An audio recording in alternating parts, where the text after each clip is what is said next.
Must mean something, right? So, welcome to Thursday night at 6 p.m. That must mean something. Hmm. What happens Thursday night at 6 p.m.? I'm trying to remember. Hmm. Hmm. After Hours Live with Chuck Bowser. That's what it is. Can you hear me now, George? Let me know if you can hear me now. There we go. Perfect. Yeah, I'm still getting used to the new program. It's kind of, getting used to it. So, how is everybody doing tonight? Hope everybody's week is going along just fine and dandy. Got lots of great questions for tonight's show. Lots of great questions. That's weird. It's showing that I had nobody in the thing, but I got people saying hi in the chat box. Oh, they're all YouTube. That's why. Fernando's in the house. Hello, Fernando. How you doing? Also, fan favorite Shotzi's in the house. And of course, my longest time fan, Mr. George. Mr. George is in the house, recovering from surgery to his knee. So, hello, George. Hope your recovery is going well, buddy. So, as you know, what's the first thing we always start off with? Let's see, you can guess. And George already answered it. He's like, water, water. I have lemongrass tea.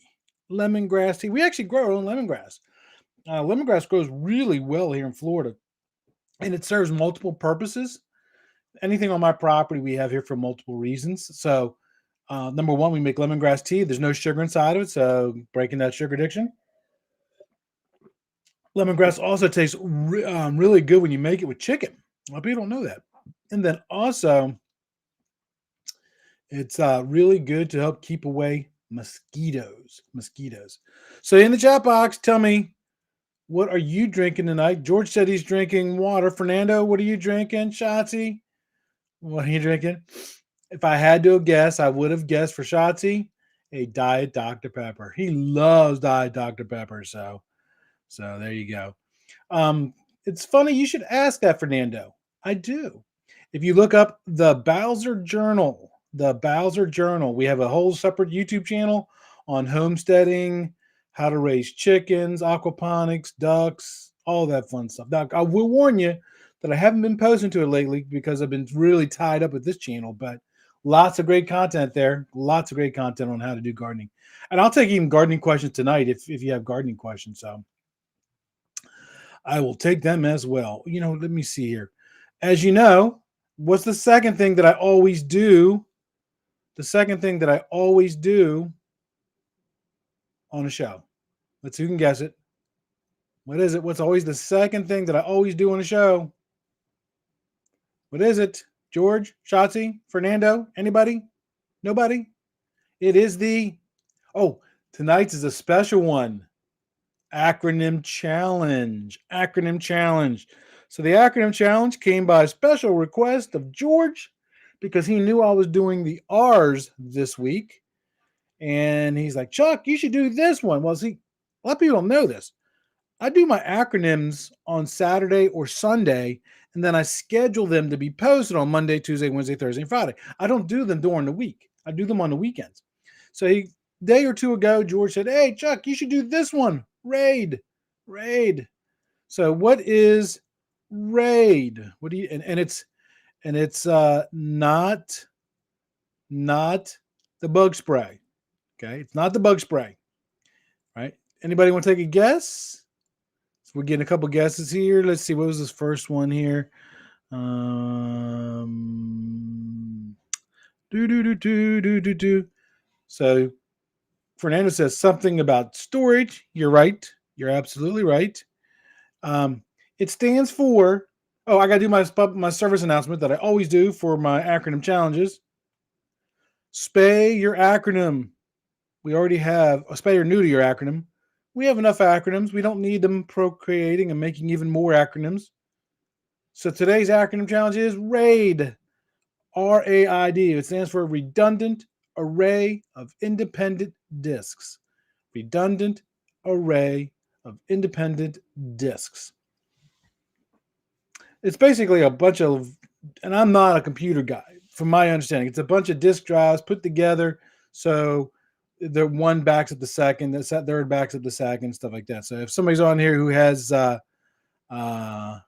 who has an understanding of RAID better than I do. One of the easiest examples, Richard's in the house. Hello, Richard. Welcome back, buddy. One of the easiest examples of a RAID system. If you ever watched the movie, the Will Smith movie, what is it called? The one where he's doing the zombies. Oh, the name just went right out of it. I Am Legend. I Am Legend. So when he's down in his laboratory in his basement and he's saving his information, remember you see there's like 5 hard drives stacked on top of each other? That's a RAID system, right? It's because if you think about it, hard drives do fail. And if they fail and you got information on there, number one, how much money do you lose because you lost that information? How much money is it going to cost you to get that information back? If you can get it back. So that's what a RAID system is. Again, if you have any questions, make sure that you put them in the comments section. Make sure you also follow us on all of our social media platforms, Instagram.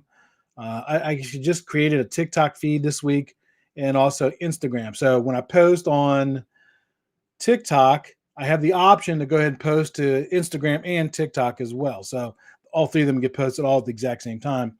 And I got lots of great ideas for content coming up.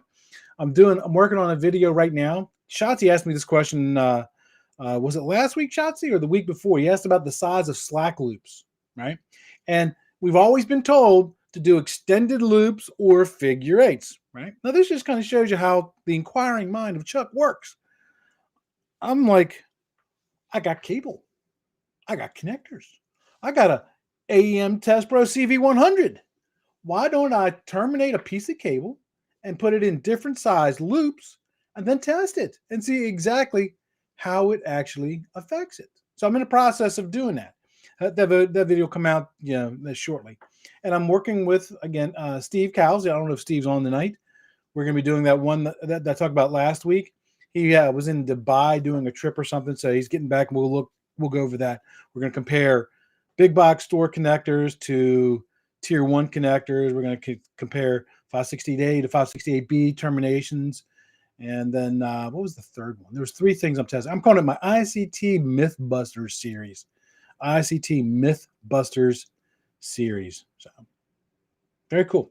If you have a question, make sure you put it in the chat box. I do have lots of questions tonight. I will try to go through them. But one of the questions from tonight is actually a leftover from last week. So if I don't get to your question tonight, there's a very good chance that I'll get to it next Thursday night. So there you go. Good point. Good point. I want Bixie to create a shirt that says RCDD from the last century. What do you think? I love that. I love that. That's good. The retro seems to be the thing now, right? It does. It absolutely seems to be the thing now. So the first question that came to me tonight, and there's actually a series of questions. It wasn't just one question. So it comes from Aaron, and he sent it to me on a comment on YouTube. So I look for questions come in at questions at letstalkcabling.com, YouTube comments, LinkedIn comments, comments during the show. I take them from all different places. So here's his actual question, his full-length question. I'm going to break it down into sub-questions. His question is, what kind of damage makes a cable unusable? If it certifies, is it okay? What if the foil shield is exposed but not cut? What if the shield is cut? Is electrical tape considered a valid way to bandage the cable? I'm going to answer each one of those. And if you have input for Aaron as well, put it in the chat box, because Aaron was in here last week and he was in here the week before. So he might even be in here tonight. So Aaron, if you're here, let us know. Let us know if you're here. So the first way I want to answer is, what kind of damage makes a cable unusable? That depends, right? Because there's four people that have to be satisfied with that cable. The first one, and probably the most important one, is the authority having jurisdiction. What will the AHJ, what will the electrical inspector allow? Okay. Now, even though there's not much in the standard which talks about cable damage, there's some, but not a lot. When it comes to the electrical inspector, there's this verbiage called, it's got to be done in a neat and workmanlike manner. It has to be done in a neat and workmanlike manner. Could my idea of neat and workmanlike manner be different from George's or from Shotzi's or from Richard's? Absolutely. So it really depends on what they're going to accept. And they're going to be really looking for things that have it that's going to the damage that cable is that's going to cause problems with safety or minimal quality construction, right? They want to make sure that that electrical and electronic cable components don't get messed up. So that's the first person that you got to please. And sometimes they're the hardest. Let's be honest about that, right? The next person that you gotta make happy is the cable manufacturer, especially if you're going for a warranty, right? So for example, some manufacturers don't allow their cables to get painted at all. If you matter of fact, if you paint the cable, you will lose warranty on a lot of manufacturers. It's also a code violation too, by the way. A lot of people don't realize that. Now, here's the thing. Most manufacturers, when they warranty cables for jobs, if you're doing a project where they're warranting a cable, they don't send somebody out there to go look at that cable point. They should. Dude, I volunteer for that. I would love to start doing QA inspections again. Love doing QA inspections. But they don't go out there and look at every single job that gets submitted to them for warranty. They look at the test results and they make some assumptions based off those test results. If they see something in the test results that causes them concern, then they may call you up to ask you some questions, or they might actually even send one of their local salespeople out there to go take a look at that. But generally, they're not going to come out and look at that. And I'm telling you now, if the cable manufacturer comes out and sees cable damaged, are they going to catch one little nick down one hallway? Probably not. But they could say, nope, it's not good. And then the third person that you got to satisfy is the customer. The customer. Now, when a customer looks at a cable plant, they typically judge quality visually. Yes, they ask for the test results, but they typically don't understand test results. They don't understand cable or how it works. But they want to see it dressed all nice and pretty. That's why we really got really good at cable dressing. So if they see a lot of damage on a cable, even though theoretically it might work, they may not like that. It may make you replace that. And then the fourth person that you've got to worry about is you or your company. What is your company standards? So those all get kind of factored in on these next answers that I'm going to give you. So keep that in mind. What I'm giving you is just kind of generally what I would do as a QA inspector or an RCDD. But what somebody else may do may be different. So keep that in mind when I give those answers, right? So his next question was, even though it's damaged, if it's certified, is it still okay? Okay, going back to the AHJ. The AHJ doesn't care if it certifies. They just don't.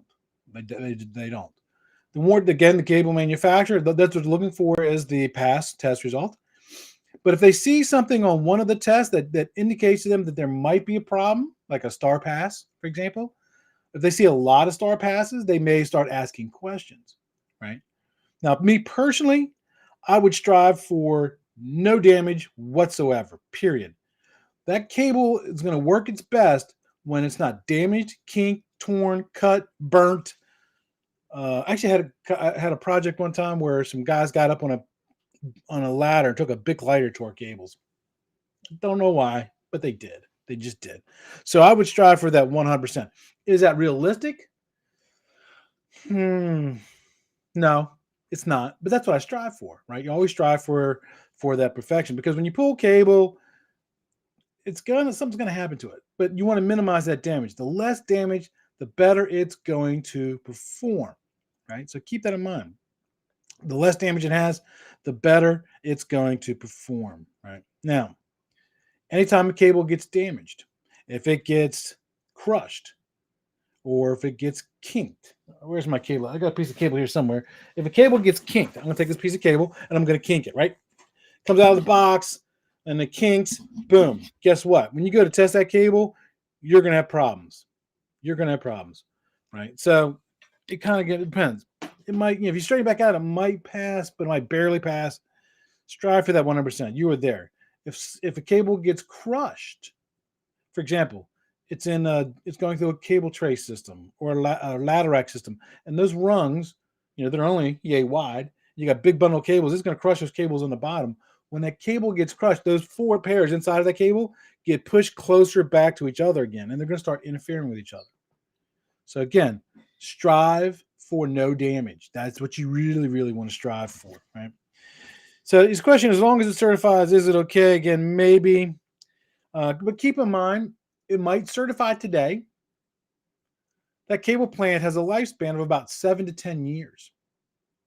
They're going to come out with network technologies that are beyond what we have today. So will it work for those in the future that we don't know? What are the requirements for those going to be? We don't know. So it might pass today, but it may not work for something down in the future. Again, remember, if you have questions, put them in the chat box. I keep pointing the wrong way. My chat box is this way. Is your chat box that way? Let me know in the chat box. Is that the right way? Mine's over here. I don't know where yours is. So this next part of that question was, where was it? If the foil shield is exposed, is it okay? Are we talking about one little nick where some of it is exposed? Are we talking about 2 feet, 5 feet, 10 feet for one cable, or 10 feet for 6 cables? It's all a matter of amount. If it's one cable that got nicked and the jacket got torn back just a tiny little bit and the shield showing, you're okay. You're okay. But if you've got 2 feet, 3 feet, 5 feet, 10 feet of repeated tears and their shield showing, there's a problem there. There's a problem there. You really need to think about what's causing that damage, because it might be doing other damage to the cable. And remember what that shield does. That shield is a pathway to help dissipate unwanted current and also act as a shield for EMI and RFI. So do you want that being exposed?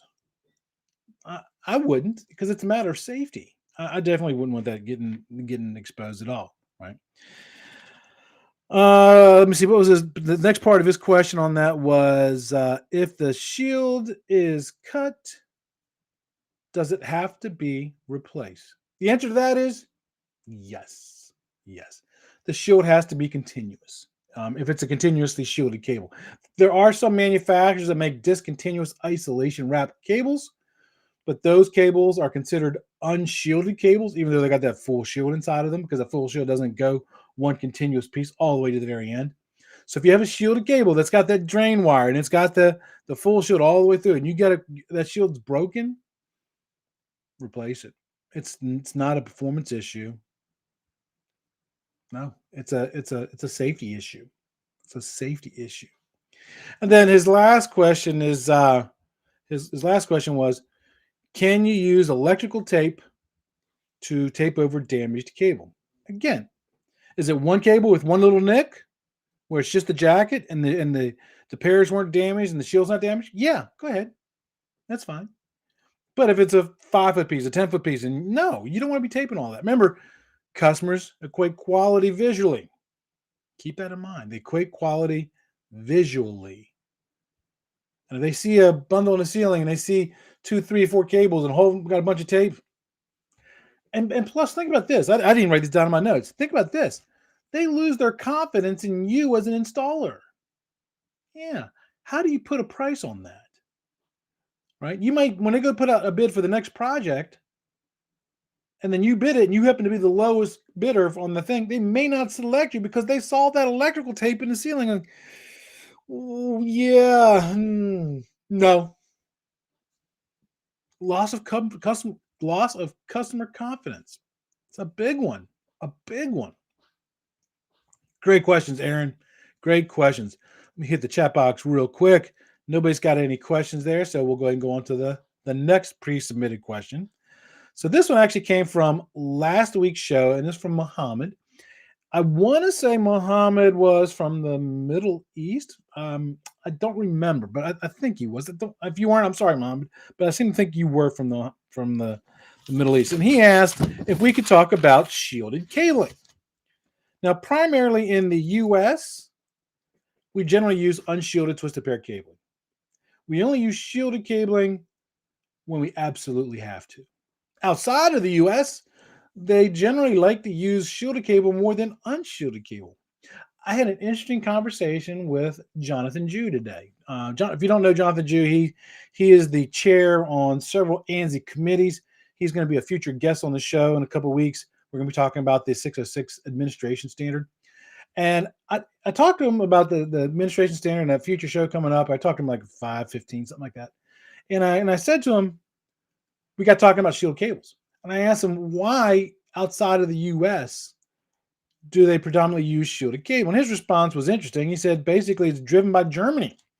And he says France likes to do it as well, but generally most of those European things are driven by Germany. I thought that was kind of interesting. I did not know that. So why would you use shielded cable? It gives you protection from EMI and RFI, electromagnetic interference and radio frequency interference.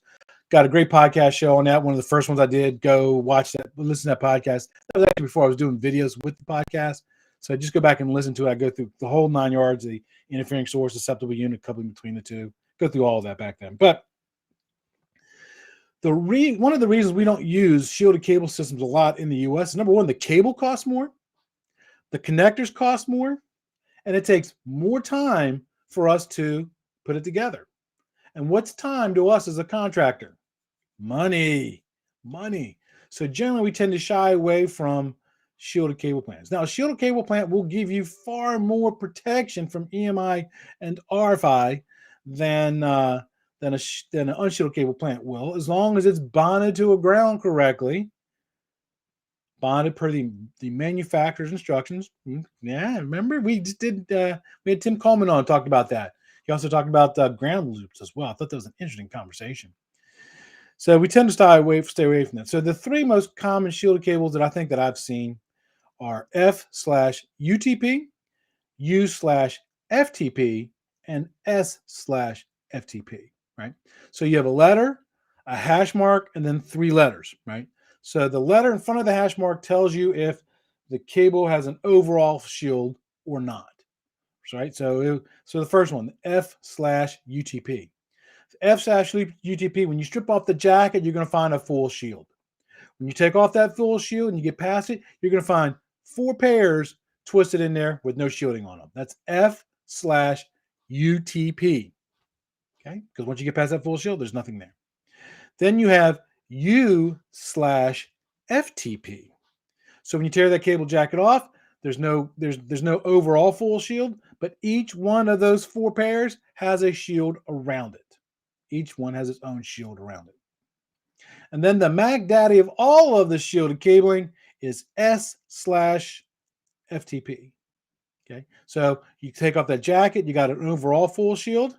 When you get past that full shield, each of the 4 pairs inside of it also has a shield around it. It is the Mac Daddy of shielded cable plant. If you got an environment that is causing you lots and lots of problems because of EMI and RFI, because it's an industrial plant or something like that, let's talk about these environments. Some of the environments that really require shielded cable plants, hospitals, right? Some of the diagnostic equipment generates a lot of EMI, right? So the MRI machines, lots of EMI. Industrial plants, right? They have higher phase electric going through them a lot of times, lots of EMI, right? So it causes you lots of problems. A lot of people don't think about this one. Casinos, lots of times will require a shielded cable plant because of all the EMI inside of them. And the government loves them as well too, because of EMI and RFI, but more because of the physical security than EMI RFI aspect of it, although they do desire that. Because if it's a shielded cable, you can't just take your probe and stick it next to the cable and then listen on that top secret conversation. In order to get to that conversation, you got to cut off the jacket, cut off the full shield, so you can put your toner next to it and listen to that conversation.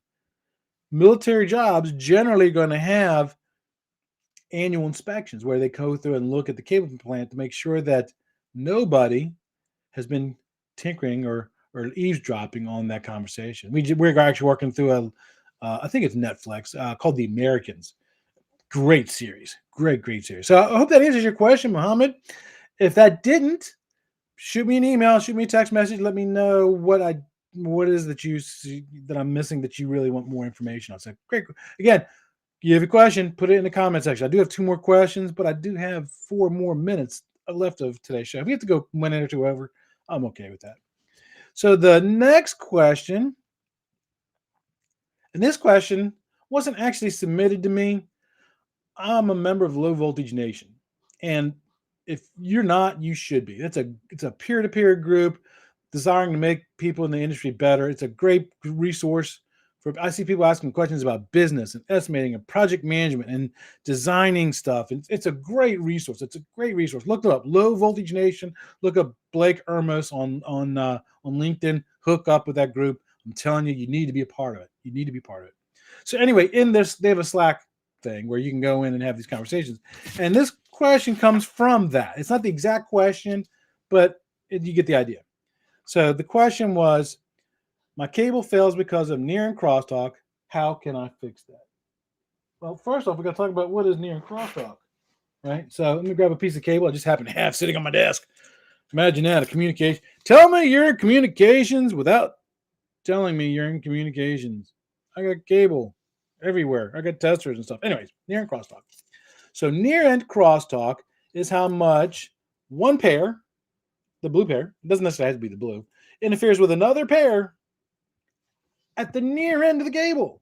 Okay? How much one pair interferes with another pair at the near end of the cable. That's near end crosstalk. So what are the potential problems with near end crosstalk? I'm going to give you several things to look at, and they're not in any particular order. Okay? Except for this first one. Right? The first one, probably the most common one for near and crosstalk issues, you untwisted too much of the pairs terminating that jack. Now, most manufacturers will have different amounts to tell you to do, right? But generally, if you take that cable jacket, I have some cable that have terminated here somewhere. Where is it? Oh, here it is.